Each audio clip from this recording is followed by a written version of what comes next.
Bonjour Josiane. Bonjour Ricardo. Voici une question d'un internaute. Que pensez-vous de la compétition poussant les hommes à se dépasser, allant jusqu'à mettre en danger leur santé, voire même le discernement de leur vie? Je dirais que la compétition a gâché le sport et peut-être le désir de pouvoir avancer dans la vie. Aujourd'hui, c'est à la fraction de seconde. Donc les hommes tombent dans l'orgueil, tombent dans des choses qui ne peuvent que perdre la beauté du sport et de l'échange entre nous. Parce que la compétition ne s'arrête pas qu'aux sportifs, elle s'arrête aussi à l'école, même dans les familles. Regarde ton frère, regarde ta soeur, ben, tu pourrais être comme elle, être aussi bien qu'elle. Et vous voyez, on met toujours une rivalité.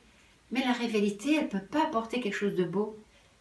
Vous savez, encore peut-être dans les océans, quand ils font des courses, si quelqu'un tombe en panne, hein, ou un problème, une avarie, il va peut-être s'arrêter au risque de perdre, peut-être justement le trophée qu'il aurait tellement souhaité pour porter secours. Il y a encore cette éthique d'aller à l'essentiel. Ok, j'étais dans les premiers, ben tant pis, j'arrive peut-être après, mais je ne le laisse pas comme ça, il peut se noyer. Mais à côté de ça, aujourd'hui, non. Quelqu'un tombe, ben qui tombe, on file, on ne regarde pas. Vous avez vu même dans les courses à vélo, ils tombent. Ils ne se relèvent pas les uns les autres. Hein. Il y a des gens pour ça. Il va regarder s'il peut remonter sur son vélo pour partir. Alors qu'il peut arriver n'importe quoi. Alors que si on faisait du sport, je dirais un éveil à se surpasser, mais dans la joie de l'autre. On est dans l'autre aussi à se surpasser. Oui, là vous allez me dire que je suis complètement utopique. Tout à fait raison. Mais quand je vois que ces pauvres personnes en arrivent des fois à prendre des choses pour être plus forts, je vais dire quelque chose de pas beau, mais qui est vrai. Peut-être un jeteur de vous le dire, mais quand on sait que des femmes, certaines dans certaines contrées, sont capables d'avoir, du moins, de se retrouver enceinte pour avoir plus de force, puis après on avorte.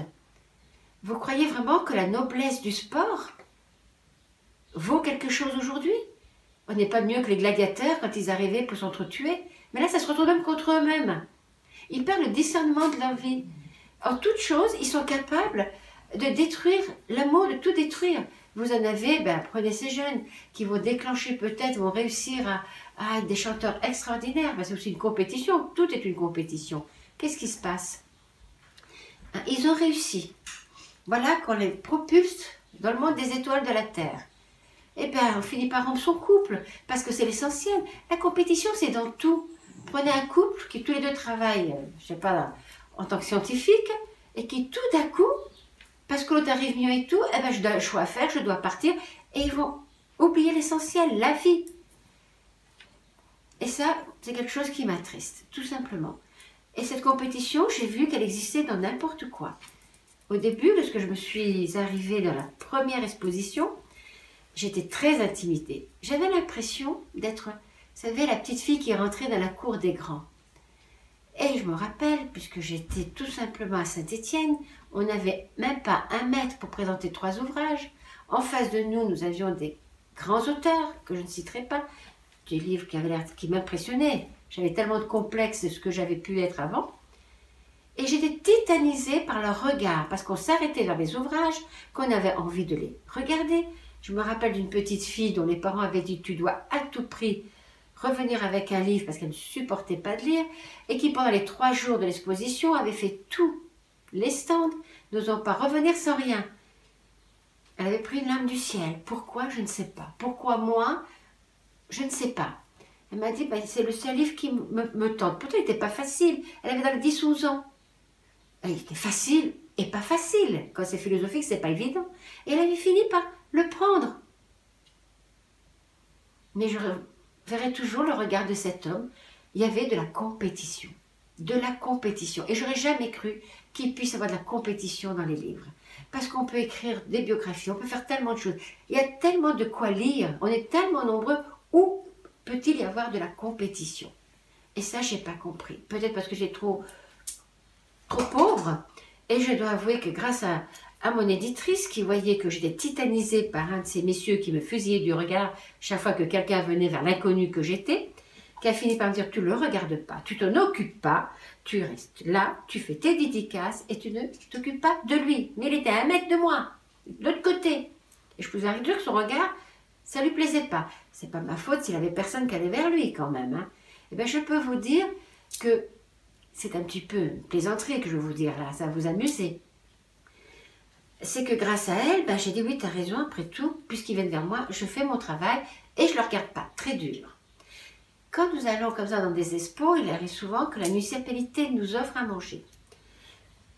Et puis bon, ben, j'avais un petit besoin pressant, me voici partie au petit besoin pressant, et il n'y en avait qu'un. Et voilà que quand je sors, je trouve nez à nez avec ce monsieur. Je dois avouer que j'ai éclaté de rire, disant, ah non, pas là encore. Hein. Et du coup, je pense qu'il a compris, il a souri. Vous voyez, mais ça fait partie des choses que je ne comprends pas. J'aurais pu être là, ben, je vais y arriver et tout. Vous savez, j'ai été aussi à Paris. Ben, à Paris, j'étais surprise. Parce que c'est vrai que j'ai eu, je ne le citerai pas, parce que je ne vais pas citer des personnes. On avait tout fait pour y être. Ça fonctionnait quand même très bien. On doit avouer que nos livres avaient l'air de plaire, même si on était toujours dans les illustres inconnus. À côté de moi, il y avait une jeune femme qui n'avait qu'un livre, mais elle avait pris plus de 5 mètres et il y avait son livre sur toutes les longueurs. Puis voilà qu'un auteur, non, un acteur très connu, qui avait peut-être sorti un de ses ouvrages, passe et puis va un peu au fond, parce qu'on n'était pas dans les premiers, hein, on était plutôt dans le fond quand même. Hein, et il passe vers les stands. Moi, le reconnaissant, je dois avouer que j'aime beaucoup cet acteur. Alors, je lui ai tendu la main. Puis tout surpris, il m'a demandé qu'est-ce que je voulais faire de sa main. Parce que c'est vrai, je lui ai tendu la main. Puis il m'a dit, mais vous voulez quoi? Je dis, ben, je voudrais simplement vous saluer parce que je vous aime beaucoup en tant qu'acteur. Et c'est vrai que j'aime beaucoup les films que vous faites. C'est vrai qu'il était d'Afrique du Nord. Peut-être parce que je suis d'Afrique du Nord, j'en sais rien. Et il est parti en me regardant comme si j'étais une extraterrestre. J'avais rien compris, moi. C'est vrai. Et puis finalement à côté, la jeune femme est venue, mais vous ne voulez pas donner un livre, il fallait donner votre livre. Et puis j'ai rien dit, je dis mais j'avais pas envie avec mes livres de faire de la prostitution. S'ils doivent éclater, s'ils doivent vraiment plaire, que ce soit parce que j'ai écrit quelque chose qui les touche, mais pas parce que j'ai fait de la promotion, je sais pas, canapé ou autre chose. Et ça c'est vrai que je reverrai toujours cet homme partir en me regardant, en comprenant rien, parce que je ne lui ai rien demandé, si ce n'est que j'étais très fière de lui serrer la main. Voilà. Ou vous faites de la compétition et vous perdez quelque part votre âme, ou vous faites du sport, que le meilleur gagne, puis vous êtes heureux pour l'autre, c'est tout. Je sais qu'aujourd'hui, on est un petit peu embêtés, parce que nos petits Français n'avaient pas gagné. Moi, je trouve qu'ils avaient fait un très beau jeu, alors que je n'y connais pas grand-chose, et qu'ils étaient méritants. Parce que arriver ou participer, on est déjà méritant. Et moi, je leur tiens mon chapeau, même si leurs supporters étaient déçus. Moi, je vois simplement la qualité des hommes. Et excusez-moi d'avoir dire, moi je ne sais pas bien. Voilà, je ne pourrais pas vous dire plus sur la compétition qui quelque part abîme l'homme, quand elle n'est pas bien gérée. Merci Josiane, au revoir. Merci à vous.